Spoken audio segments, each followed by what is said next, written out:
오늘은 조금 부끄러운 이야기부터 꺼내볼게요. 저는 한때 공부를 정말 열심히 했다고 생각했습니다. 책상 앞에 앉아있는 시간만큼은 누구에게도 뒤지지 않는다고 자부했거든요. 새벽 2시, 3시까지 형광등 아래 앉아서 책을 펼쳐놓고 눈으로는 글자를 따라가고 손으로는 밑줄을 긋고 가끔은 중요한 내용을 노트에 옮겨 적기도 했죠.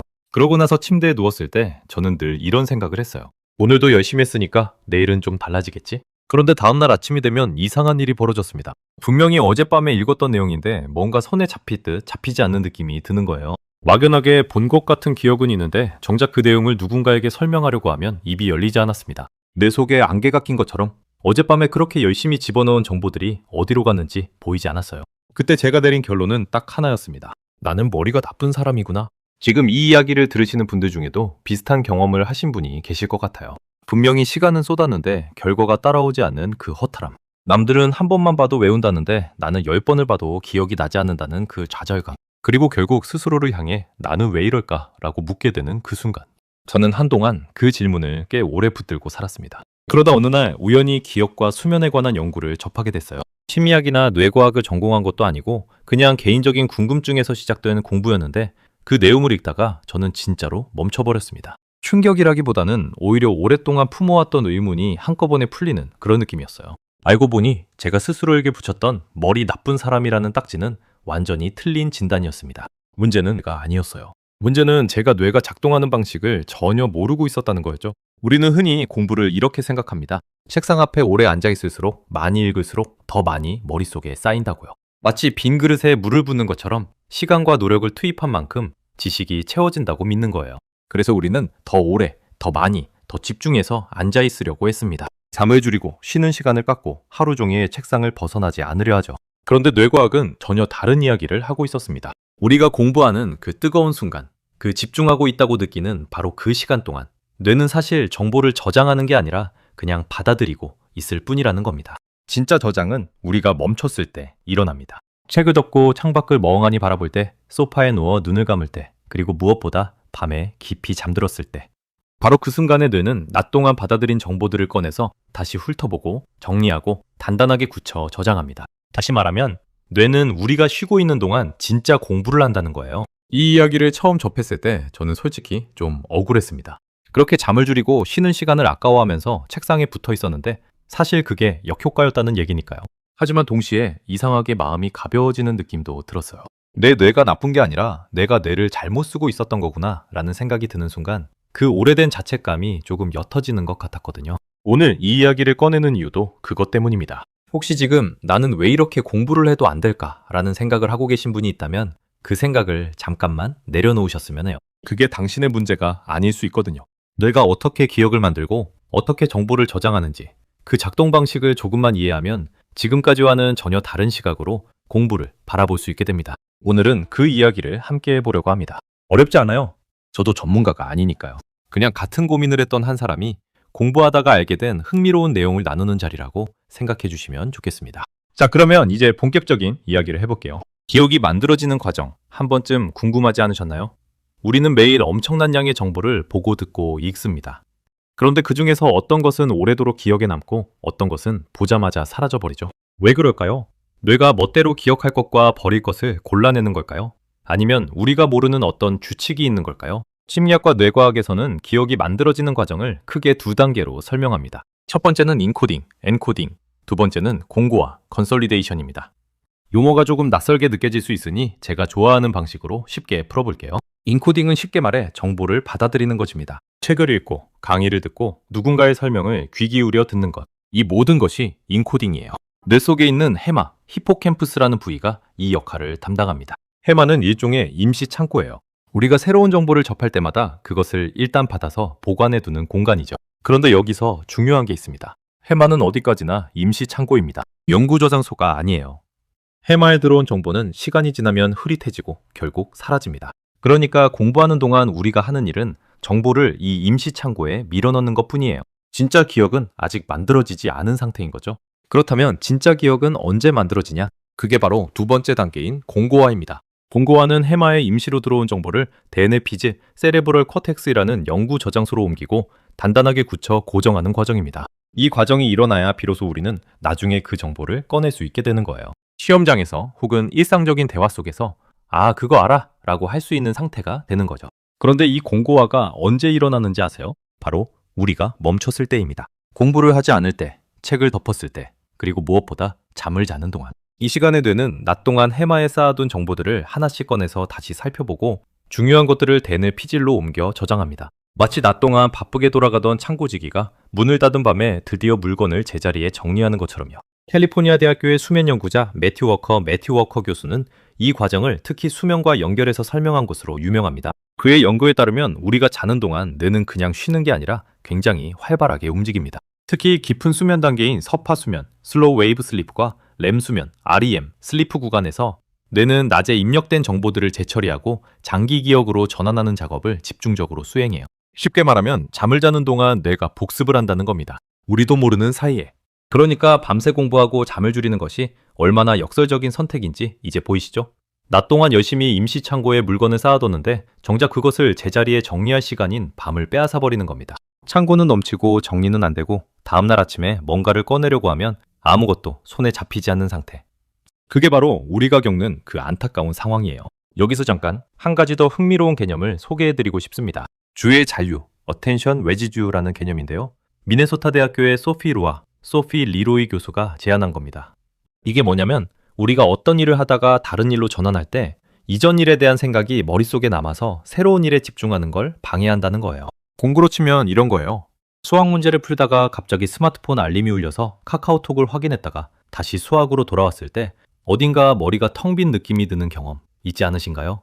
그게 주의 잔류 때문입니다. 카카오톡 대화가 머릿속 한편에 아직 남아있어서 수학에 온전히 집중하기가 어려워지는 거예요. 그런데 이게 단순히 산만함의 문제가 아닙니다. 실제로 인코딩의 질에 영향을 미칩니다. 주의가 분산된 상태에서 들어온 정보는 해마에 제대로 자리 잡지 못해요. 임시창고에 물건을 던져넣기는 했는데 제대로 놓인 게 아니라 구석에 아무렇게나 떨어진 상태인 거죠. 공고화가가 일어나도 원래부터 불완전하게 저장된 정보는 나중에 꺼내기가 어렵습니다. 이게 왜 중요하냐면 우리가 흔히 생각하는 오래 앉아있기가 꼭 좋은 공부가 아닐 수 있다는 걸 보여주기 때문입니다. 2시간 동안 스마트폰을 곁에 두고 들락날락하면서 공부하는 것보다 방해 요소를 없애고 집중해서 1시간 공부하는 편이 인코딩의 질이 훨씬 높을 수 있어요. 그리고 그 1시간 이후에 뇌가 쉴 수 있는 시간을 주면 공고화가 제대로 이루어질 수 있는 조건이 만들어지는 거고요. 뇌의 가소성, 플라스티시티라는 개념입니다. 이 단어 한 번쯤 들어보셨을 수도 있어요. 뇌 가소성 혹은 신경 가소성이라고도 부르는데요. 쉽게 말하면 뇌는 고정된 게 아니라 변한다는 뜻입니다. 우리는 흔히 머리는 타고나는 것이라고 생각합니다. 어떤 사람은 날 때부터 머리가 좋고 어떤 사람은 아무리 해도 안 된다는 식의 생각이요. 근데 뇌과학은 그렇게 말하지 않습니다. 뇌는 우리가 경험하고 생각하고 반복하는 것에 따라 실제로 구조가 바뀝니다. 특정 신경세포들 사이의 연결이 강해지기도 하고 새로운 연결이 생기기도 해요. 캐나다의 심리학자 도널드 헵은 이걸 이렇게 표현했습니다. 함께 발화하는 뉴런은 함께 연결된다. Neurons that fire together, wire together. 어떤 내용을 반복해서 공부하면 그 내용과 관련된 뉴런들이 점점 더 강하게 연결되고 나중에는 훨씬 쉽게 그 정보를 꺼낼 수 있게 된다는 거예요. 제가 좋아하는 비유로 설명하면 뇌는 숲속의 길과 같습니다. 처음 가는 길은 풀이 우거져 있어서 걷기가 힘들어요. 그런데 같은 길을 자꾸 걸으면 조금씩 풀이 눌리고 길이 생기기 시작하죠. 계속 걸으면 결국 제대로 된 길이 됩니다. 공부도 마찬가지예요. 처음에는 낯설고 어렵게 느껴지는 개념도 반복하면서 뇌 속에 길이 만들어지고 그 길이 단단해지면 나중에는 자연스럽게 떠오르게 됩니다. 그리고 이 길이 단단해지는데 꼭 필요한 것이 바로 또다시 휴식과 수면입니다. 적절한 쉬는 시간이 있어야 뇌가 길을 정비할 수 있거든요. 쉬지 않고 계속 같은 길을 걷기만 하면 오히려 길이 엉망이 될 수 있어요. 이 모든 내용을 알게 되고 나서 저는 한 가지 의문이 생겼습니다. 그러면 도대체 왜 우리는 오래 앉아있을수록 더 열심히 한다고 느끼는 걸까 하는 의문이었어요. 그건 아마도 우리가 공부를 투입량으로 평가하는 데 익숙해져 있기 때문인 것 같습니다. 시간을 얼마나 썼느냐, 몇 페이지를 읽었느냐, 몇 번을 반복했느냐. 이런 숫자들이 노력의 증거처럼 느껴지는 거죠. 그런데 뇌는 우리의 그런 기준을 전혀 신경 쓰지 않습니다. 뇌는 오직 이 정보가 얼마나 의미 있게 들어왔는가, 그리고 이것을 정리하고 굳힐 충분한 시간이 있었는가에만 반응합니다. 그러니까 역설적이게도 잘 쉬는 것이 더 잘 기억하는 방법일 수 있어요. 이건 게으름을 합리화하는 게 아닙니다. 뇌가 실제로 작동하는 방식에 맞게 공부하자는 이야기예요. 공부를 열심히 했는데도 기억이 나지 않아서 스스로를 의심하고 있는 분이 계시다면 오늘 이 이야기가 조금이나마 위로가 됐으면 합니다. 당신의 뇌는 이상하지 않습니다. 다만 우리가 뇌에게 정리할 시간은 충분히 주지 않았을 뿐인지도 모릅니다. 그렇다면 이제 구체적으로 어떻게 하면 좋을지 결론에서 이야기 나눠볼게요. 도입부에서 저는 한때 스스로를 머리 나쁜 사람이라고 생각했다고 말씀드렸죠. 본론에서는 기억이 어떻게 만들어지는지, 왜 쉬는 시간이 공부만큼 중요한지를 이야기했고요. 그런데 사실 이 모든 걸 머리로 이해했다고 해서 바로 삶이 바뀌지는 않습니다. 저도 그랬거든요. 아, 그렇구나. 수면이 중요하구나. 휴식이 필요하구나. 이렇게 고개를 끄덕이면서도 다음 날이 되면 또 밤새 책상에 앉아 있었어요. 왜 그랬을까요? 아마도 오랫동안 몸에 밴 습관 때문이었을 겁니다. 그리고 그 습관 밑에는 더 깊은 무언가가 있었어요. 충분히 하지 않으면 안 된다는 두려움이요. 쉬면 뒤처질 것 같고 멈추면 무너질 것 같은 그 불안함. 그게 저를 계속 책상 앞에 붙잡아 두었던 것 같습니다. 그래서 오늘 결론에서는 단순히 이렇게 하세요라는 방법론을 나열하기보다 먼저 그 불안함에 대해 이야기하고 싶었어요. 심리학자 크리스틴 네프는 자기 자비, 셀프 컴패션을 연구하는 학자입니다. 그녀의 연구에서 흥미로운 사실이 하나 나오는데요. 자신에게 엄격하고 가혹한 사람일수록 실수나 실패 후에 다시 일어나는데 더 오래 걸린다는 겁니다. 반면 자신에게 따뜻한 사람, 즉 스스로를 지나치게 몰아붙이지 않는 사람일수록 실패 후 회복이 빠르고 장기적으로 더 높은 성취를 보이는 경향이 있었어요. 처음 이 내용을 읽었을 때 저는 솔직히 반신반의했습니다. 스스로에게 엄격해야 더 잘하게 되는 거 아닌가 싶었거든요. 그런데 생각해보니 자기 자신을 끊임없이 비난하는 상태에서는 뇌가 방어 모드로 들어간다는 게 이해가 됐어요. 위협을 느낀 뇌는 새로운 정보를 받아들이거나 창의적으로 생각하는데 에너지를 쓰지 않습니다. 일단 살아남는 것에 집중하거든요. 자책감이 심할수록 공부가 더 안 되는 악순환이 생기는 이유가 여기 있습니다. 반대로 오늘 잘 못했지만 괜찮아, 내일 다시 해보자 라고 스스로에게 말할 수 있는 사람은 뇌가 방어 모드에서 벗어나 다시 학습 모드로 돌아올 수 있어요.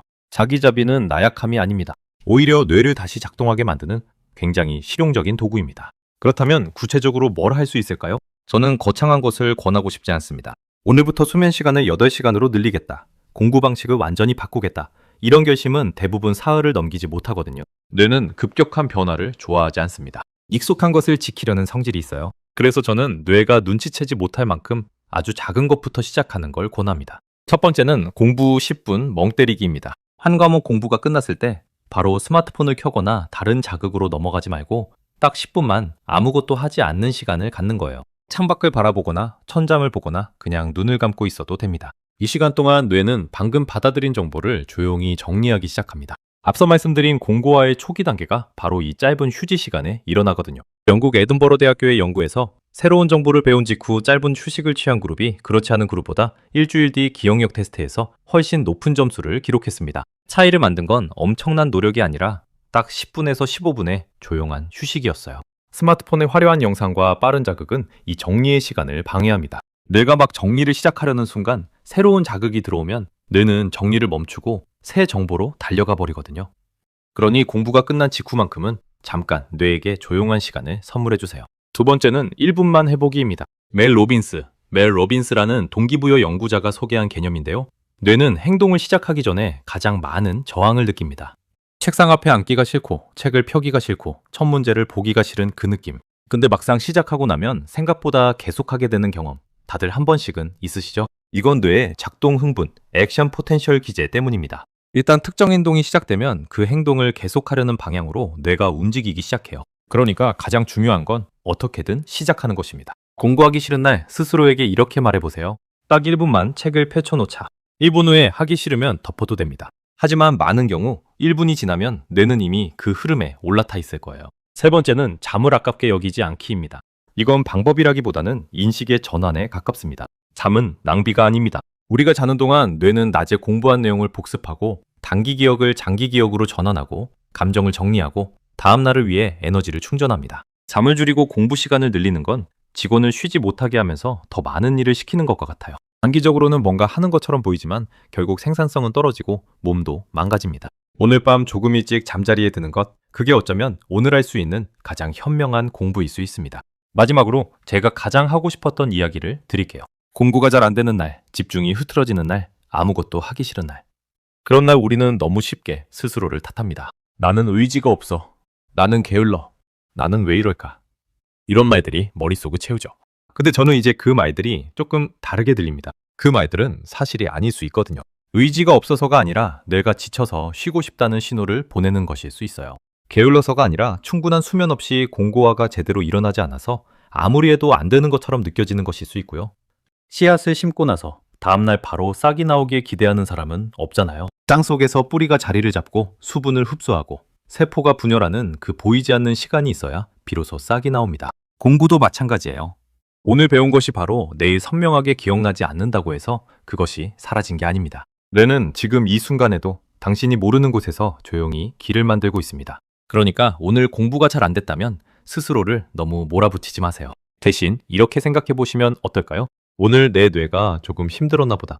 오늘 밤엔 잘 자고 내일 뇌에게 정리할 시간을 주자. 그 한마디가 자책감이 가득한 긴 독백보다 훨씬 더 당신의 뇌에 도움이 됩니다. 변화는 거창한 결심에서 시작되지 않습니다. 오늘 밤 1시간 일찍 잠자리에 드는 것, 공부가 끝나고 10분 멍하니 창밖을 바라보는 것, 그리고 잘 못한 날에도 스스로에게 괜찮다고 말해주는 것. 그 작고 조용한 선택들이 쌓여서 어느 날 당신의 뇌는 달라져 있을 겁니다.